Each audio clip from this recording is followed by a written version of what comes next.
कक्षा 12 की हिंदी साहित्य के विद्यार्थियों का आपके अपने YouTube चैनल पर हार्दिक स्वागत है। हम सभी जानते हैं कि हमारी बोर्ड परीक्षाएं 11 फरवरी से प्रारंभ हो रही है और हमारा हिंदी साहित्य का प्रश्न पत्र 10 मार्च को होने जा रहा है। हमारा यह प्रयास है कि परीक्षा के अंतिम समय में जब हमें हमारी तैयारी को अंतिम रूप देना है, हम दोहरान कार्य के द्वारा अपनी इस तैयारी को पूर्णता प्रदान करें। आज का हमारा विषय है लेखक परिचय। हम सभी जानते हैं कि लेखक परिचय से हमारे प्रश्न पत्र में कुल 2 प्रश्न आएंगे, जिनका अंक भार 4 अंक होगा।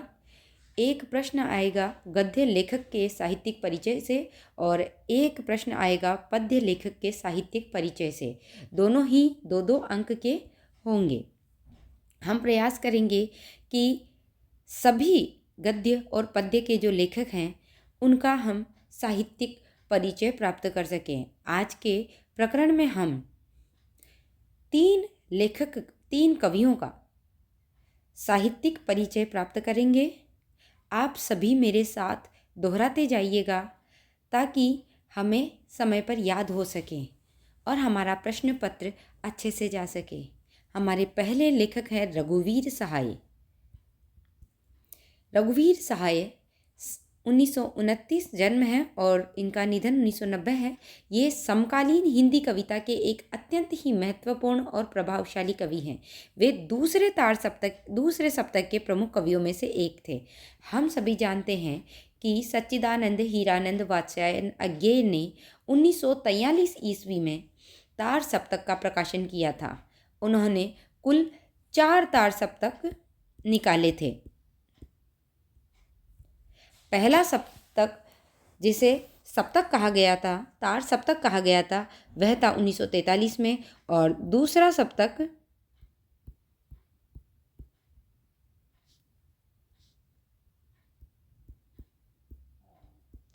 1951 ईस्वी में आया था।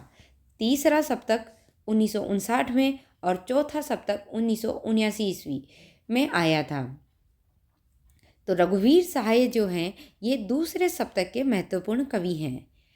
इनकी जो कविताएं हैं उसमें मध्यम वर्ग का जीवन, राजनीति का विद्रूप चेहरा और सामान्य मनुष्य की पीड़ा बहुत ही साफ गोई से दिखाई देती हैं। चलिए हम रघुवीर सहाय के जीवन परिचय से प्रारंभ करते हैं। सबसे पहले इनका जन्म। तो इनका जन्म हुआ था 9 दिसंबर 1929 ईस्वी में। स्थान था लखनऊ। इनकी शिक्षा लखनऊ विश्वविद्यालय से हुई। इन्होंने अंग्रेजी साहित्य में एमए किया था, अर्थात इन्होंने अंग्रेजी साहित्य में स्नातकोत्तर की उपाधि लखनऊ विश्वविद्यालय से ली थी। इनका पत्रकारिता का प्रभाव। रघुवीर सहाय जी कवि रूप उनकी पत्रकारिता से गहराई से जुड़ा है। इनकी पत्र पत्रिकाओं का हमें ज्ञान रहना जरूरी है। ये है प्रतीक, कल्पना और दीनमान। इन्होंने प्रतीक, कल्पना और दीनमान पत्रिकाओं में कार्य किया था। वे लंबे समय तक दीनमान के संपादक भी रहे थे। यही कारण है कि उनकी कविताओं में खबरों जैसी तटस्थता और तीखापन मिलता है। सबसे पहले हम रघुवीर सहाय के प्रमुख काव्य संग्रह हैं उन्हें देखते हैं। आप मेरे साथ इन सभी काव्य संग्रहों को याद करते जाएंगे। इनकी जो कविताएं हैं ये दूसरे सप्तक में प्रकाशित हुई थी। अज्ञेय द्वारा संपादित तार सप्तक द्वितीय में इनकी कविताएं पहली बार प्रमुखता से आई थी। इनके प्रमुख काव्य संग्रह हैं। पहला है सीढ़ियों पर धूप में, आत्महत्या के विरुद्ध, हंसो हंसो हंसो, लोग भूल गए, कुछ पते कुछ चिट्ठियाँ। वापस बोलिए। सीढ़ियों पर धूप में, आत्महत्या के विरुद्ध, हंसो हंसो हंसो, लोग भूल गए, कुछ पते कुछ चिट्ठियाँ। रघुवीर सहाय मूलतः एक कवि और पत्रकार थे, लेकिन उनका गद्य भी उतना ही सशक्त, तार्किक और आधुनिक है। उनके गद्य में पत्रकारिता की साफगोई और एक सजग नागरिक की चिंता साफ दिखाई देती है। उनकी प्रमुख गद्य रचनाओं को हम निम्न श्रेणियों में बांट सकते हैं। सबसे पहला है कहानी संग्रह। रघुवीर सहाय ने कहानियों में भी मध्यम वर्गीय जीवन की विडंबनाओं और मानवीय संबंधों के तनाव को चित्रित किया है। इनके 2 कहानी संग्रह हम सभी याद करेंगे। रास्ता इधर से है, जो आदमी हम बना रहे हैं। दिल्ली मेरा देश यह इनके प्रसिद्ध निबंधों का संग्रह है। दिल्ली मेरा देश इनके प्रसिद्ध निबंधों का संग्रह है। इनकी साहित्यिक विशेषताएं हम देखेंगे कि आम आदमी की आवाज़।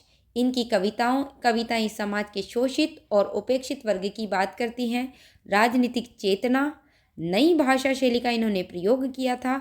और कैमरे में बंद अपाहिज, हमें ये याद रखना है कि कैमरे में बंद अपाहिज ये उनकी एक बहुत ही प्रसिद्ध कविता है जो मीडिया की संवेदनहीनता को उजागर करती हैं। इन्हें सम्मान कौन सा मिला, सम्मान या पुरस्कार? तो हम यहाँ देखते हैं कि इन्हें 1984 ईस्वी में साहित्य अकादमी पुरस्कार मिला है इनके काव्य संग्रह लोग भूल गए के लिए हैं। इनकी मृत्यु 30 दिसंबर 1990 को दिल्ली में हुई थी। इनकी प्रसिद्ध पंक्तियाँ आप देखिए, राष्ट्रगीत में भला कौन वह भारत भाग्य विधाता है, फटा सुथन्ना पहने जिसका गुण हर रचना हर चरना गाता है।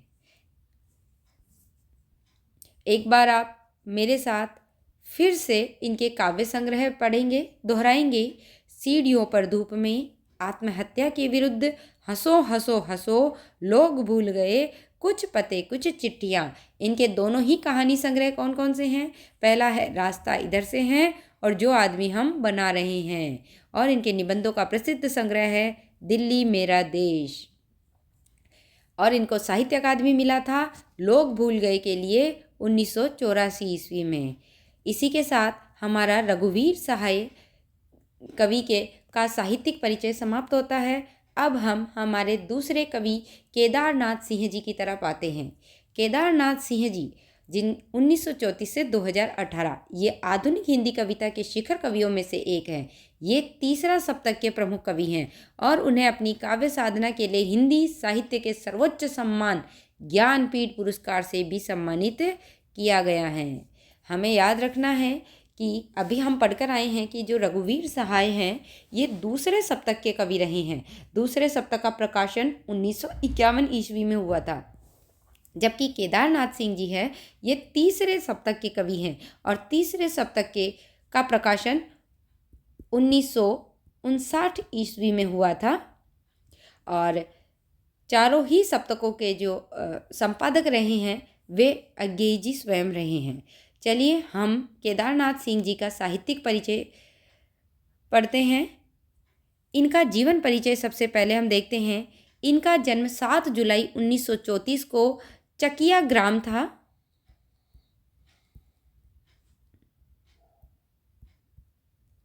और बलिया जिला, उत्तर प्रदेश। तो इनका जन्म है 7 जुलाई 1934, चकिया ग्राम, बलिया, उत्तर प्रदेश। इन्होंने काशी हिंदू विश्वविद्यालय से यानी BHU से MA और PhD की उपाधि प्राप्त की थी। वे जवाहर नेहरू विश्वविद्यालय अर्थात JNU में भारतीय भाषा केंद्र के अध्यक्ष और प्रोफेसर रहे हैं। इनका निधन 19 मार्च 2018 को हुआ था। अब हम इनकी प्रमुख काव्य कृतियाँ देखेंगे कि केदारनाथ सिंह जी की कविताओं में गांव और शहर का द्वंद्व और संवेदना साफ दिखाई देती हैं। आप मेरे साथ ही केदारनाथ सिंह जी की काव्य कृतियाँ याद करते चलेंगे। इनका पहला काव्य संग्रह है अभी बिल्कुल अभी। तो इनके काव्य संग्रह हैं अभी बिल्कुल अभी, जमीन पक रही है यहाँ से देखो, अकाल में सारस, उत्तर कबीर तथा अन्य कविताएं, बाग इनकी एक लंबी कविता है, टॉलस्टॉय और साइकिल। आप सभी एक बार मेरे साथ पुनः दोहरान करें। अभी बिल्कुल अभी, जमीन पक रही है यहाँ से देखो, अकाल में सारस। अकाल में सारस पर इन्हें साहित्य अकादमी पुरस्कार प्राप्त हुआ था। उत्तर कबीर तथा अन्य कविताएं, बाग लंबी कविता है इनकी, और टॉलस्टॉय और साइकिल इनकी अंतिम काव्य संग्रह है। आप सभी याद रखें, हमारे पाठ्य पुस्तक में केदारनाथ सिंह जी की कविता आई है बनारस। बनारस जो है इनके प्रसिद्ध काव्य संग्रह अभी बिल्कुल अभी में संकलित है। और अभी हमने पढ़ा है कि इनका पहला काव्य संग्रह कौन सा है? अभी बिल्कुल अभी। यह कविता शहर के भूगोल का वर्णन नहीं करती है, बल्कि उस शहर की आत्मा, उसके शाश्वत चरित्र को रेखांकित करती हैं।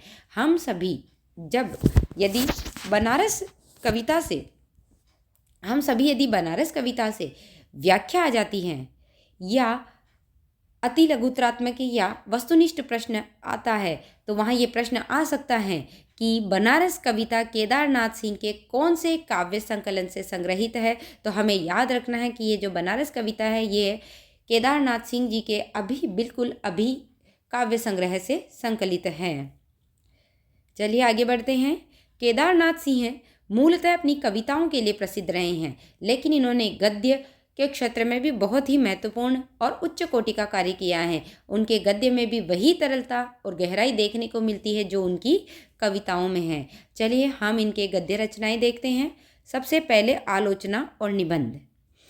इनके केदारनाथ सिंह ने साहित्य के विभिन्न पहलुओं और कवियों पर गंभीर चिंतन किया है। उनके आलोचनात्मक निबंधों के प्रमुख संग्रह है मेरे समय के शब्द, कल्पना और छायावाद, आधुनिक हिंदी कविता में बिंब विधान और हिंदी कविता में बिंब विधान। हमें यह ध्यान रखना है कि आधुनिक हिंदी कविता में बिंब विधान यह उनकी पीएचडी का शोध कार्य था, जिसे हिंदी आलोचना में बिंबों को समझने के लिए एक मील का पत्थर माना जाता है। इनका एक बहुत ही प्रसिद्ध संस्मरणात्मक निबंध है ये कब्रिस्तान में पंचायत। हमें याद रखना है कि कब्रिस्तान में पंचायत इनका विविध निबंधों और संस्मरणों का एक महत्वपूर्ण संकलन है। इनके कुछ संपादन रहे हैं जिनमें साखी और ताना बाना है। ताना बाना आधुनिक भारतीय कविताओं का एक महत्वपूर्ण संकलन है, अर्थात अनेक अलग अलग भाषाओं की कविताओं का इसमें संकलन किया गया है ताना बाना। अब हम केदारनाथ सिंह जी के सम्मान और पुरस्कार के विषय में ज्ञान प्राप्त करते हैं। सबसे पहले तो इन्हें हिंदी साहित्य का सर्वश्रेष्ठ या ये कहेंगे कि भारतीय साहित्य का जो सर्वोच्च सम्मान है भारतीय ज्ञानपीठ पुरस्कार, यह इन्हें 2013 में इनके संपूर्ण रचना कर्म पर मिला है।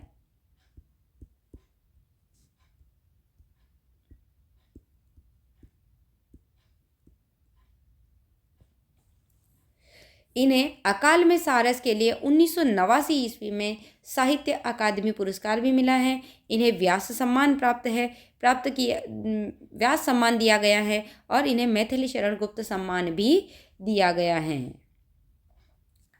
हम अपने अगले कवि तक जाने से पहले एक बार पुनः केदारनाथ सिंह जी के रचनाओं का एक शीघ्रता से दोहरान कर लेते हैं ताकि वह हमें अच्छे से याद हो पाए।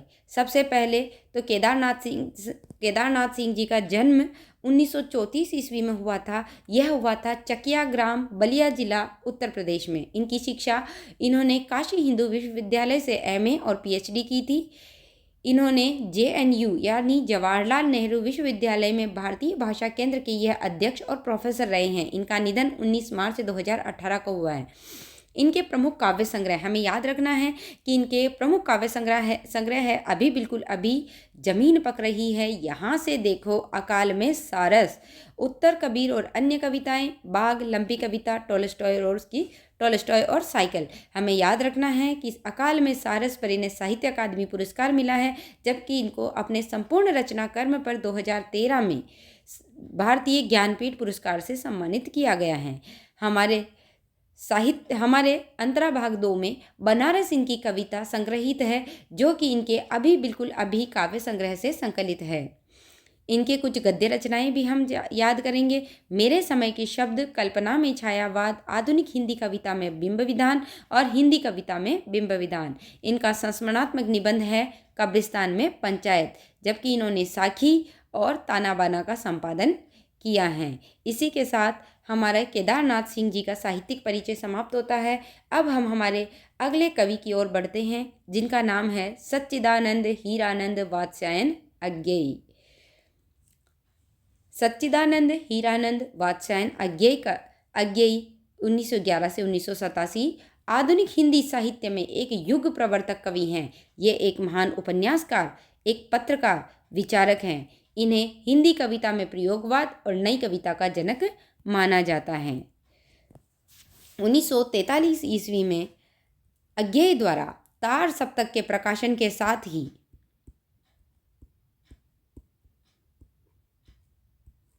के प्रकाशन के साथ ही हिंदी साहित्य में प्रयोगवाद का प्रारंभ होता है। ये प्रयोगवाद और नई कविता के जनक और प्रतिनिधि कवि भी माने जाते हैं।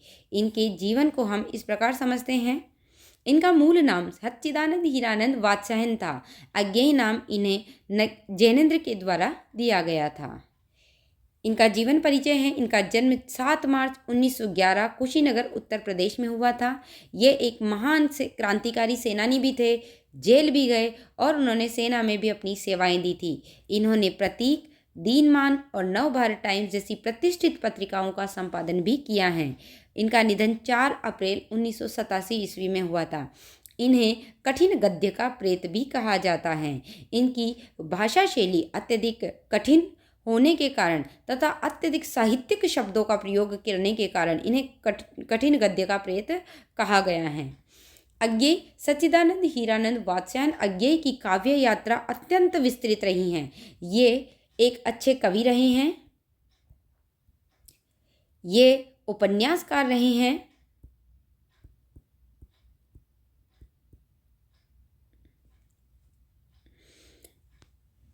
ये निबंधकार रहे हैं।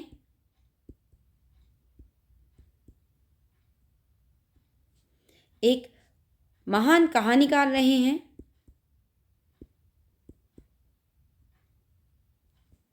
इस प्रकार अज्ञेय ने अपनी कलम काव्य के क्षेत्र में और गद्य के क्षेत्र में चलाई है। यहाँ तक कि इनके यात्रा वृत्तांत भी अत्यधिक प्रसिद्ध रहे हैं। ये अपनी घुमक्कड़ प्रवृत्ति के कारण बहुत ही प्रसिद्ध रहे हैं।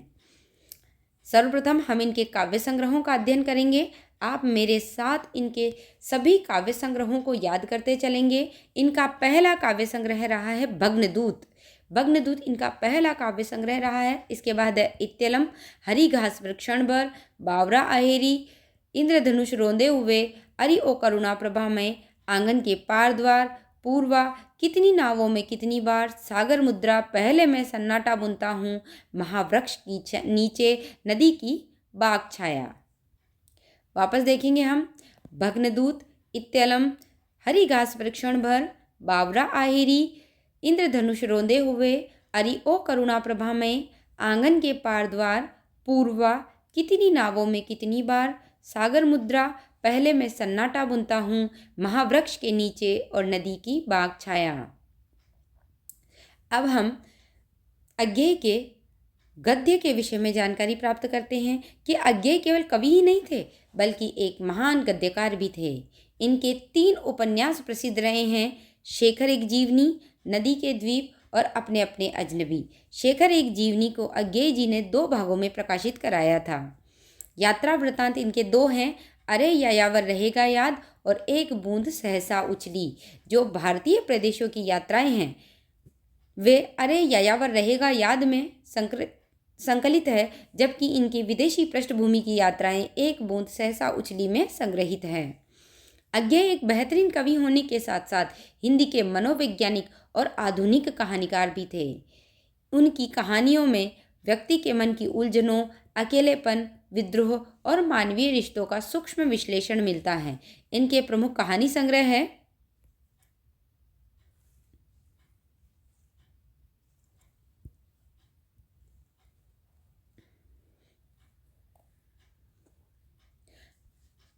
विपदगा, परंपरा, कोठरी की बात, शरणार्थी, जयदोल, अमर वल्लरी और ये तेरे प्रतिरूप। विपदगा, परंपरा, कोठरी की बात, शरणार्थी, जयदोल, अमर वल्लरी, ये तेरे प्रतिरूप। इनके निबंध संग्रह है आत्मनेपद, त्रिशंकु, सब रंग, लिखी कागद कोरे और जोग लिखी। आप मेरे साथ दोबारा बोलेंगे। इनके निबंध संग्रह है आत्मनेपद, त्रिशंकु, सब रंग, लिखी कागद कोरे और जोग लिखी। अज्ञेय जी को साहित्य अकादमी पुरस्कार तथा भारतीय ज्ञानपीठ पुरस्कार दोनों ही प्राप्त हुए हैं। इन्हें 1964 ईस्वी में आंगन के पार द्वार के लिए साहित्य अकादमी पुरस्कार, जबकि 1978 ईस्वी में कितनी नावों में कितनी बार के लिए ज्ञानपीठ पुरस्कार मिला था। मैं आशा करती हूँ कि आप सभी तीनों ही कवियों को अच्छी तरह से याद कर चुके होंगे और एक बार इनकी पुनरावृत्ति हम दोबारा कर लेते हैं अज्ञेय जी की, ताकि वे हमें यहीं पर ही याद हो जाएं। तो अज्ञेय जी तार सप्तक के कवि रहे हैं। ये प्रयोगवाद और नई कविता के जनक माने जाते हैं। इन्होंने 4 तार सप्तक की रचना की है या 4 तार सप्तकों का संपादन किया है। तार सप्तक जो 1943 में आया था, उसके बाद द्वितीय तार सप्तक जो 1951 में, तृतीय तार सप्तक 1959 ईस्वी में तथा चौथा तार सप्तक 1979 ईस्वी में आया था। इनका जन्म 1911 ईस्वी में कुशीनगर उत्तर प्रदेश में हुआ था। ये प्रतीक, दीनमान, नवभारत टाइम्स जैसे प्रतिष्ठित पत्रिकाओं के संपादक रही हैं। ये एक महान क्रांतिकारी और महान स्वतंत्रता सेनानी थे। ये जेल में भी गए थे और इन्होंने सेना में भी अपनी सेवाएं दी थी। इन्हें कठिन गद्य का प्रेत कहा जाता है। सच्चिदानंद हीरानंद वात्स्यायन अज्ञेय एक अच्छे कवि, उपन्यासकार, निबंधकार, कहानीकार तथा यात्रा वृत्तांतकार रहे हैं। इनके प्रमुख काव्य संग्रह रहे हैं भग्नदूत, इत्यलम, हरी घास पर क्षण भर, बावरा अहेरी, इंद्रधनुष, रोंदे हुए, अरि ओ करुणा प्रभामय, आंगन के पार द्वार, पूर्वा, कितनी नावों में कितनी बार, सागर मुद्रा, पहले में सन्नाटा बुनता हूँ, महावृक्ष के नीचे और नदी की बाँक छाया पर। इनके उपन्यास रहे हैं शेखर एक जीवनी, नदी के द्वीप और अपने अपने अजनबी। अज्ञेय को एक मनोवैज्ञानिक उपन्यासकार कहा जाता है। इनके 2 यात्रा वृत्तांत रहे हैं, अरे यायावर रहेगा याद और एक बूंद सहसा उछली। इनके कहानी संग्रह थे विपदगा, परंपरा, कोठरी की बात, शरणार्थी, जयदोल, अमर वल्लरी, ये तेरे प्रतिरूप और छोड़ा हुआ रास्ता। जबकि इनके निबंध संग्रह हैं आत्मनेपद, त्रिशंकु, सब रंग, लिखी कागद गोरे और जोग लिखी। इनके पुरस्कार हम सभी जानते हैं कि इन्हें 1964 में आंगन के पार द्वार के लिए साहित्य अकादमी पुरस्कार और 1978 में भारतीय ज्ञानपीठ पुरस्कार कितनी नावों में कितनी बार के लिए दिया गया था।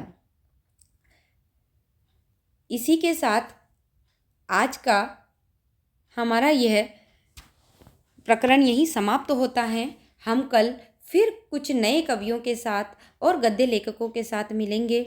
आशा करती हूँ कि मेरा यह प्रयास आप लोगों के लिए उपयोगी सिद्ध होगा और आप सभी अपनी परीक्षा में अच्छे अंक लाएंगे। आगे भी मैं हिंदी साहित्य के विद्यार्थियों के लिए दोहरान कक्षाएं बराबर लाती रहूँगी, ताकि आप सभी अपना दोहरान कार्य कर सके। धन्यवाद।